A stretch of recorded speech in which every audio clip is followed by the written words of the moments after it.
Welcome to Power App Session 6. Glad you could join us. We are now going to take this app where we left it off, and we're now going to make a new screen that's going to allow us to actually submit some records back to our data source. So thanks for coming along for the ride. We've had 5 of these videos so far. If all you're interested in learning is how can I make a button to submit a form and how do I set up a form, you're in the right spot. But if you want to build this whole app from beginning to end, please check out the playlist. All right, so let's get this started. So what we have on our screen here is the front screen. And I'm going to zoom this in a little bit so we can see it a little bit clearer here.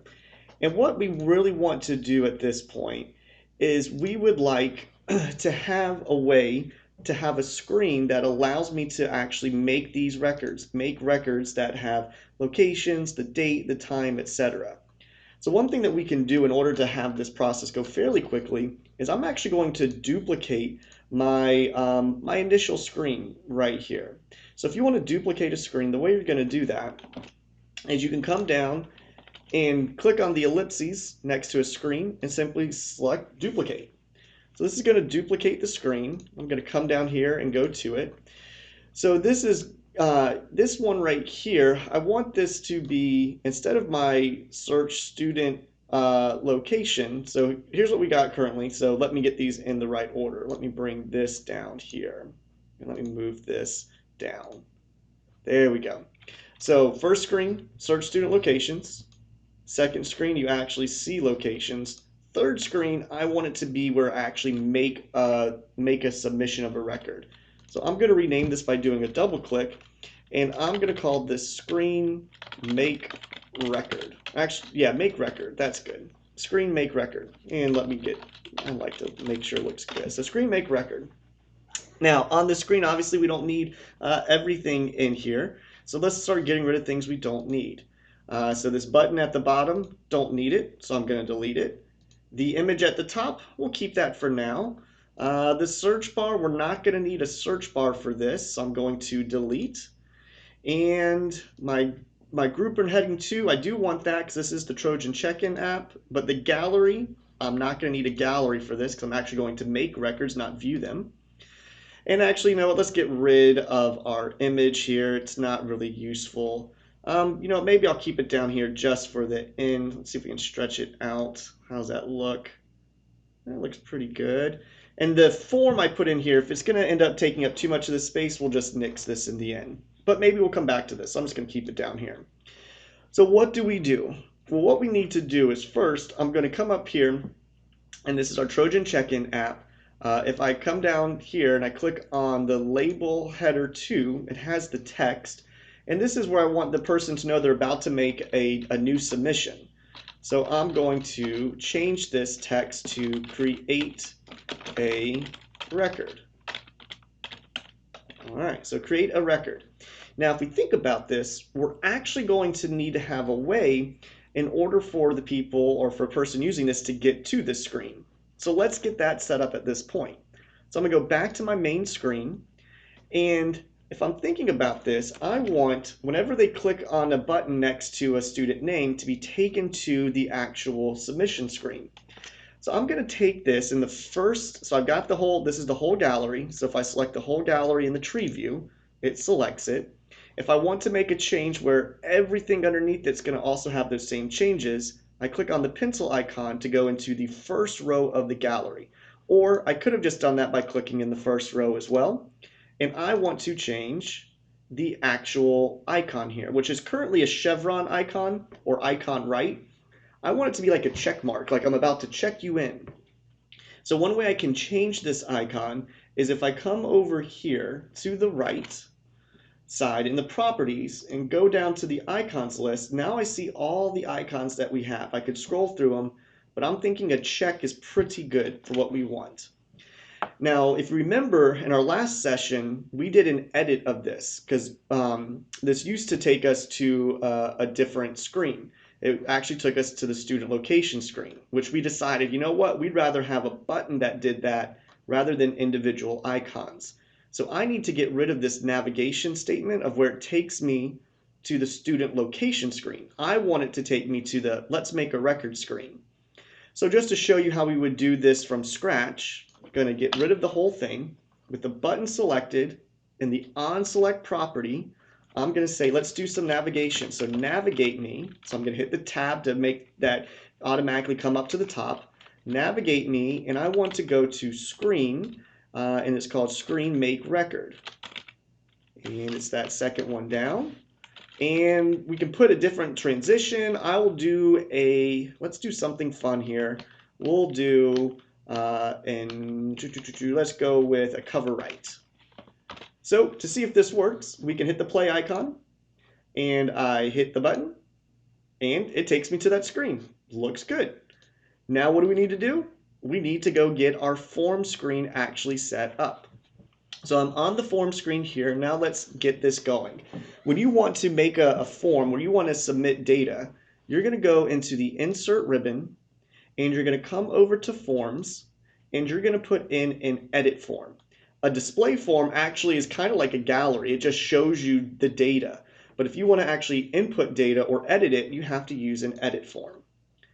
So the minute I do that, it's going to say, what data source do you want? So remember, we made those data source connections back a few videos ago, and our data source is the actual student location. So this is a separate table which is called the student location. So I'm going to click on my student location, and as you're seeing right now, let me have this take up the whole space, I'm still not seeing anything in here. Now if this was a SharePoint list, all of the column names would actually pre-populate right here, right now. But because I'm doing this with an Excel file, and just usually with any other data source, you have to come over to the right-hand pane and click on the Edit Fields next to Fields. This will allow us to edit what fields are in this form. Then I'm going to come up to my Add field and pick which ones I want. And I really want all of these in here. I want to know if there are any comments, the date and time, who made the record, where the student is at, what is the student's name, and also the student ID number. I want all of those as part of this check-in. So I'm going to click on the Add button. Now once I click on the Add button, we are going to have a few different options. I'm going to collapse all of my fields to begin with, and then we'll talk more about what we're seeing. These are all of the fields. So for example, what we can do, if I want the additional comments to be at the very bottom of the form, I can come over to the additional comments in the fields pane, click, drag, drop to the bottom, and we automatically see that that falls down here at the very bottom. So you can get these set up however you would like. You can change the amount of columns. These are currently showing just in one column, but I could change it to being into 2 columns if I would like to, which I don't think is, since we're doing a phone application, usually 1 column is going to be your best bet. Now the next thing you can do is you can actually change the properties about each one of these. Now for this scenario, I only have 2 different types of fields. I've got a date and time field, and I've got text fields. So the date and time field, there's only 2 different control types. It's either edit the date and time, or you actually view it. Well, we don't want to view it because we want to actually be able to edit it. So I'm going to keep that there. But when you have a text field, some of the options you can do, and I'm going to do it on the additional comments here, is you can turn it from, and let me scroll down a little bit and zoom in, you can change it from edit text to edit multi-line text, to all these different other text options that are available to you based on what would make sense to you. Now I'm going to do multi-line text just in case they have more than just one little line to type in. So I change it to edit multi-line text. We will see in just a second that this is now a much bigger box here. Once you have all of your control types set the way you like, we're just going to get rid of this field or this pane, and now we're looking at our form. Now with the form itself, currently everything that we have, we would all have to enter in manually. Every single thing the end user is going to have to type in manually. And I want to make this a little bit easier for our end user and also a little bit foolproof. So when we want to modify how we are working in terms with an actual form itself, what we're going to do is we're going to go to the card. And you might be going, what are you talking about a card? This is a form. Well, if I come over to the tree view and I expand out form 1, these are all the things that are making up the actual card or the form. We have 1, 2, 3, 4, 5, 6 separate cards. So what I'm going to do is I want to change this created by first. I don't want the person who's doing this to actually have to type their name in. So we're going to do some dynamic coding here. So I'm going to click on the created by card, or I could have clicked on it over here in the tree view. And notice right now it is saying this is locked, meaning I cannot make any changes to this card if I wanted to. But obviously I do want to make some changes. So what I'm going to do is I'm going to unlock this. And the way you unlock cards in a form is you'll go to the advanced properties in the properties pane, and you're simply going to click on unlock. Now that it's unlocked, I now can make changes to any individual piece of this card for future reference. What I'm interested in is the actual input, the data values that come in here. So I can try to click on the white space in the rectangle, which was pretty easy, or I could have gone to the form and actually clicked on the object data card value 2. So as we look at data card value 2, or the created by, the default, meaning what it's pre-populated, is with this code parent.default, which we're not going to go into depth of what that means because it's not really important for the beginning processes of building an app. So what I'm going to do is just simply get rid of parent.default. What I want is I want the user who's logged in, I want their full name to show up here. And we have a wonderful, excellent function that does this for us. It's called the user function. So I'm going to start typing in user. I see it, I tab it. In order for a user, it's going to capture who is logged in. So open parentheses, close parentheses, that's capturing who is currently logged in. And if we look, it says, hey, this is going to give you a record. Well, you can't put a whole record for one field. You have to pick what do you want from that record. So in order to pick what we want from that record, we're going to hit the period or the dot on your keyboard. And these are the three things. I can bring in the email, the full name, or even the image of the person logged in. I'm going to go with full name for this scenario. And look, it's telling me what my preview is, Matt Peterson. So far, so good. I have that it is created by Matt Peterson. Now, at this point, technically, if we were to play this and preview this, the end user could actually come back here, delete this out, and put in a different name. Well, I don't want them to be able to do that. So what we do next is we take this created by this Matt Peterson, the default, and with that data card value still selected, I'm going to go to my property dropdown in the upper left-hand corner, and I'm going to go and change the display mode. So I'm at the display mode with the data card selected still. And I'm going to turn the display mode. I've got two options. One is display mode dot view. So display mode dot view. When I hit enter on that and we come over here, notice how we don't have that blue bar around here. So this is really just showing, hey, all you can do when I hit play, all I can do, we're going to talk about why I don't see anything in just a second. But when we can see things, we're not going to see the blue bars around it because I can only view it. Now, another thing we could do is instead of view, you could turn this from display mode dot view to display mode dot disabled. Now, when it's display mode dot disabled, it looks even worse. It's even further and further more grayed out. So you pick what you think would be the most beneficial for your use case scenario. I'm going to put us back to display mode dot view. The next thing that I would want to change is the location. So the location currently, we're going to come here. I'm going to select the whole card. I can't make any modifications. So even if I come over and try to select like the data card value, etc., all of these properties are grayed out for me. So in order for me to make actual changes, I click the whole card, come to advanced, click on unlock. Now I can make changes. Now obviously it wouldn't make sense to have this pre-populated because the locations are going to definitely change based on where the student is.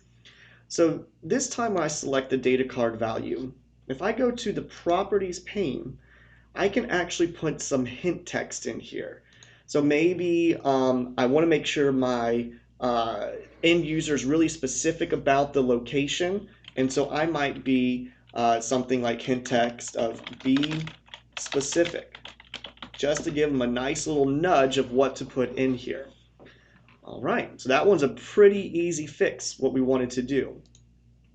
Now, the next thing that we want to do is we want to talk about the name of the student. So I want this to be pre-populated as well. Because remember, the way we get to this screen is we start on the home screen and we actually are going to click on a student's name, like Charlie. And that is supposed to then take me to the very next screen. So again, I need this to take me, like remember, it's going to take me to that make record screen. So with that being said, it takes me there. I want his name to be pre-populated. So it makes this even quicker and easier for our end user. Because remember, if you want people to use your apps, you want it to be as quick and as seamless as possible. So with the name card, we're going to rinse and repeat. I'm going to go to my advanced section. I'm going to unlock it. Now I'm going to change the actual data. So I've got the data. Look, currently it says the default is parent.default, which we're going to get rid of. So if we think about this, I want the name from that first gallery to be here. So the way we do that is we're going to tell Power Apps to look into that gallery. So I'm going to start typing in gal. Let's see what it was called. It was gal browse students. That was the gallery on my first screen.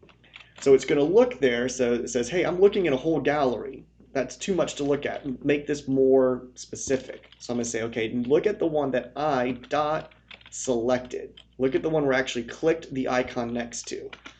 And it says, okay, I can do that. But again, that gives me an entire record. Okay, it gives me a whole record. And so this is a way to show you what your results would be. These are all the things that are coming from it. This is an entire record. And we can actually see Charlie at DPS. This is his email. And if I keep going down, his grade, his name. So this is everything in terms of that record. So I need to be more specific. I go I want his name. So name, it says, hey, Charlie W is going to be in there. Perfect. We got exactly what we want. All right, it's looking good so far. Now, student ID, going to be the exact same thing. That student ID is in that record of Charlie W from that first gallery. So I'm going to select the student ID card. I'm going to unlock it. Click on the data itself. The default is going to be, let's go look at that gallery, which was the gal browse students. Then look at who I have selected, and then bring back their student ID. So the student ID, we hit enter, and now we have the student ID here as well. Now what I'm thinking, just in terms of my former colleagues, in the front office staff, they probably don't need to know what the student ID is, but we still want that as part of the actual records. So if I want, this is pre-populated right now, but if I don't want this to actually be seen on the form screen, but actually still be captured, I can take the whole card of student ID, and in the properties pane on the right-hand side, there is a visibility toggle, and I'm going to toggle it from on to off. And now it is not going to show, and it has saved some space in this form. Now it's still here. And how do I know it's still here? Well, if I click on the form, down below I still see the card of the student ID data card. So it is still there and it is showing for us. But it was able to help me free up some space. So now if I bring up this additional comments, we'll skinny this up and maybe we'll have enough room for JWJ the prep. I'm not looking too bad. But it's still a little bit. I wonder if we can take this whole form. And if I have enough room to skinny it up some, nope. So in the end, it's going to be your choice if you want to keep this or not. So I'll put it down here. You know what? I'm probably going to get rid of it now. And let's just have this take up the whole. Let me take the whole form. The whole form. See, this is where it's sometimes hard to get the whole form selected. So I'm a big tree view person. I'm going to come over here, select the whole form, and I'm going to bring this down. All right, now additional comments, nothing I need to put here. The name, again, if I don't want my end user to overwrite this name, I could click on it, go to the data, the card itself of the data value, go down to the property, to display mode, and then I can go with display mode dot view again. So I'm gonna go display mode dot view. That way my end user cannot overwrite that. All right, so far so good. Last thing I want to do modification wise is the date and the time. I don't want I want it to, whenever the teacher, whoever checks them in, it's that exact date and it's that exact time. And I don't want them to have to search through all of this and actually select it. So here's what we're going to do. Again, you've already guessed it. We are going to select the whole card, going to go to the advanced. We're going to unlock it. All right, it has now been unlocked. So now I'm going to click on the date portion itself, because there's going to actually be three separate parts here. So here, the default date, again, it just defaults to what's coded in Power Apps, but I want it to default to today. So there's a function called today, open parentheses, close parentheses, and look what it gives you. It gives you the data type of date, September 17th of my recording. Now, if we take a look, it also does give you a time, but the today function only gives you a time of midnight. It doesn't give you an exact actual time. So that's the difference. That's what today, that's the limitations of it. It always reports out midnight. So that part is good. However, it did not fix my individual pieces here. So this is the hour. So let me click on the hour data value. When I click on the hour data value, again, I want to change the default setting.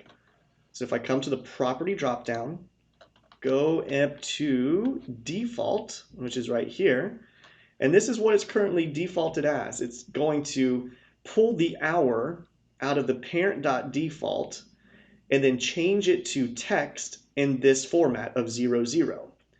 However, parent.default is not what we want. We want to get the exact current time of when we're on this screen. And you would think, well, let's use the today function, but remember I said the today function will only produce the timestamp of midnight. So instead, we are going to use the function which is called now. So I'm going to go to now, open parentheses, close parentheses. It's giving me 12:34, and look what's happening. It's pulling out the hour from this, and when it pulls out the hour, currently it's in a date format, but this is a text field here, so it has to take it and turn it into text, and it's doing it in the two-digit. So when I come up over here and click on it again, it puts it, because we're in the English United States, it automatically put the correct formatting code behind it for me. So now you probably already figured out what we're going to do for minute. We're going to click on the minute. We're going to go not to items, because these are all the possible items that they're allowed to use, everything from 0 to 59. But we want to change what it defaults to. So we're going to go to default. And instead of the parent.default, you guessed it, we are going to use the now function. Because the now function gives you the exact hour, minute, and second, but we only need the minute. So this is going to pull the minute from the date time and change it into text. And we're good, 12:35. Everything's looking pretty good, and we're really almost done. And technically what we did there, you never had to do. This is just to make things quicker and easier for your end user. Again, I would leave this to let them change things, because maybe they started the check-in process, but then they got interrupted.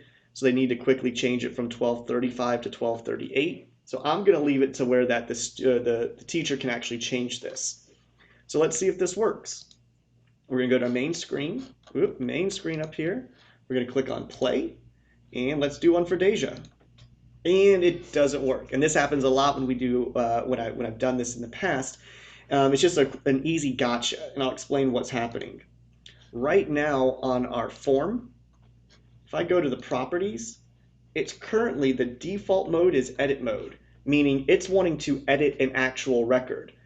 That's the default setting for it, is, hey, let me edit a record. Well, we don't want to edit a record. We want to make a new record. So instead of edit, we're going to go to new. Now, when I go up to my actual button and I click on it, so let's try this over again. I'm going to click on play. Let's click on Jack P. Perfect. Look what happened. It auto-populated everything in there for me as well. It's got the created by, the location I'll put in. It's got the name. The ID is captured in the background as well. So 2 less things to do, and we're done. We will be able to write back to our data source. We need a button to actually submit the record once I start typing things in. But before we do the submit button, I always like to do a cancel button. So I'm going to go to the insert ribbon, button, bring this on down. Going to change the text of the button to the word cancel, meaning really didn't want to actually do this. And we could change the colors. I'll probably, you know what, let me just do that right now. So the current color of the button is this blue. We'll go with like a light red to cancel. All right. Now, we just need some action tied to the button. Like we've said in previous videos, buttons are worthless until you put action on them. So with the button selected, the on select is the action. This, when they hit this, I want them to actually, I want the whole form to be reset because they actually don't want to make a new, they don't want to make a new record. They made a mistake. So in order to do a reset of the form, with the on select in your formula bar, it's a really easy formula. It's actually reset your form. I want to reset the form. And it's going to say, well, what form do you want? Well, we only have one form right now. I didn't rename it, so it's just got that standard form 1. So we'll go with that. Let's see how this works. So I'm going to click on play. I'm going to put in some random things here. Whoops, this isn't what I wanted to do. Okay, let me click on cancel, and it resets the form for me. Now, if we go a little bit further, we're going to think, well, if they canceled, probably either they don't want to do any creating of a record or they selected the wrong student. So apart from doing a reset of the form, we also want to, after that, have it take them back to the main screen. So with the button selected, I'm going to put in a new code, new function, so I have to separate it with a semicolon to let them know this is a new function. We're going to navigate, and we're going to navigate back to the search student screen. And then I could put in a transition here if I wanted to. Let's go with screen transition cover. Now let's see what we've got going. Let's start it from the very beginning. We'll hit play. Let's go for Jacob. I'm going to put some things in. You notice I can change the timestamp here, additional comments. I don't want to really do this. I hit cancel. Da-da-da, and we're back at the beginning. Perfect. Last but not least, but probably most important, we need the button to actually submit the record. So I'm going to go to Insert, Button, bring it right on down next to the Cancel button. And for this one, this is going to be the Submit. So I'm actually going to type in my text, Submit. I think blue is pretty good. We got some blue and red, but obviously we could maybe use one of our JWJ colors here that we stored in the variables. Again, it's just a glorified object right now. In order for the button to work, we have to click on it, go to the onSelect property, and give it the code. And it's really easy code. I like this code because it's simply submit the form. That's it. You have a reset form and you can submit a form. And I want to submit form 1, which is good. Perfect. Then I have to think this through. It would submit it, but now what do we want to happen? Well, then I want this form to go back into the new mode. Remember we talked about the way that these forms are in either edit or new? I have to tell Power Apps after we do a submission, this form should go back to being a new form. And the way we do that is we actually type in new form, and they're going to say, which form do you want to go back to new mode? I want it to be form 1. Then if we think about it, I probably want to go back to the main screen. So that way if I need to do another submission. So I'm going to do new form. Then let's navigate us back to the main screen of Screen Search Students. Then I can close, let's go with navigation fade. Close that out, and let's see if it actually works here. So I'm going to click play. Let's put one in for Skylar here. The location, we will say the nurse's office. Additional comments, running a fever. Let's click submit. We see some little dots that were coming up there, and it looks like it worked. Now, in our next session, we're going to talk about how you can get confirmation notices to pop up, and also maybe how we might want to change what screen we actually go to. But for quick validation, I'm going to go to see current location of any student. We see the most recent submission, because we set this up in our last session, Skylar, nurse's office today at 12:36. So I hope you learned how to make a new form. I hope you enjoyed the video. Next session, we're going to take this and go even further with it. We're going to talk about maybe adding some spinners so we don't just see random dots at the top for when it's processing. We're going to talk about notification types, etc. So I hope you enjoyed. Comment below, subscribe below, let me know what you think.